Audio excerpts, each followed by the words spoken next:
નમસ્કાર, આપ જોઈ રહ્યા છો નેશન પ્લસ ન્યૂઝ. હું છું આપની સાથે હેતલ ભગત. છોટાઉદેપુર નગરપાલિકાની ચૂંટણીને લઈને પૂર્વ કેન્દ્રીય મંત્રી અને પૂર્વ સાંસદ નારણભાઈ રાઠવાએ પરિવાર સાથે મતદાન કર્યું હતું. છોટાઉદેપુર નગરપાલિકાની ચૂંટણીને લઈને વહેલી સવારથી જ મતદાન મથકો ઉપર લાઈનો લાગી છે અને મતદારોમાં એક ઉત્સાહ જોવા મળી રહ્યો છે. ત્યારે પૂર્વ કેન્દ્રીય મંત્રી અને પૂર્વ રાજ્યસભાના સાંસદ નારણ રાઠવાએ તેઓના પરિવાર સાથે મતદાન કર્યું હતું.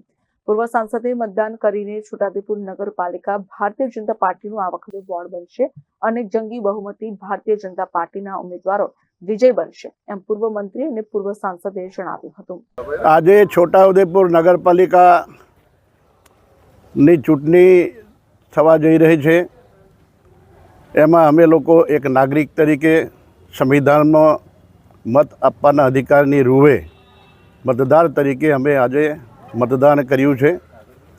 છોટાઉદેપુર નગરપાલિકામાં ઘણા લાંબા સમયથી વહીવટદારની જગ્યા ઉપર વહીવટ ચાલતો હતો.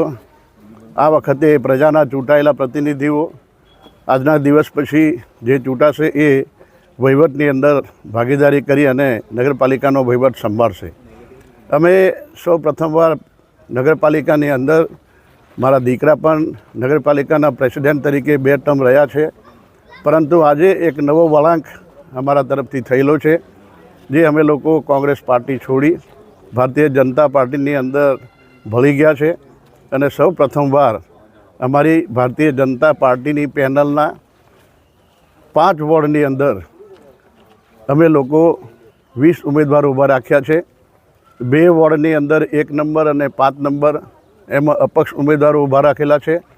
એમ કરીને આ વખતે સૌ પ્રથમવાર નગરપાલિકાની અંદર અમારી કોંગ્રેસમાંથી ભાજપમાં પ્રવેશ થયા બાદ નગરપાલિકાનું બોર્ડ ભાજપનું બનશે એવો 100% શ્રદ્ધા અને વિશ્વાસ છે. નગરપાલિકાને વહીવટની અંદર નવું બોર્ડ બને તો એક સારી રીતે સરળ વહીવટ થાય. નગરપાલિકાથી લઈને તાલુકા, જિલ્લા પંચાયત અને રાજ્ય સરકાર સુધી સરળ વહીવટના કારણે નગરપાલિકા ભારતીય જનતા પાર્ટીની બનશે તો વહીવટની અંદર ખૂબ સરળતા રહેશે. પાર્ટીમાં અમે લોકો ભળ્યા પછી પાર્ટીની જે જવાબદારી છે, પાર્ટીના એક આગેવાન તરીકે અમે લોકો પાર્ટીને વફાદાર રહી પાર્ટીના જે ઉમેદવારો મૂકવામાં આવેલા છે ભારતીય જનતા પાર્ટીના, એને અમે લોકો મદદ કરીએ છીએ. Rehan Patel, Nation Plus News, Chhota Udepur. સમાચારોના સતત અપડેટ મેળવવા માટે અમારી નેશન પ્લસ ન્યૂઝની યુટ્યુબ ચેનલને સબસ્ક્રાઇબ કરો, બેલ આઇકન દબાવો અને જોડાયેલા રહો ફેસબુક, ઇન્સ્ટાગ્રામ અને ટ્વિટર પર.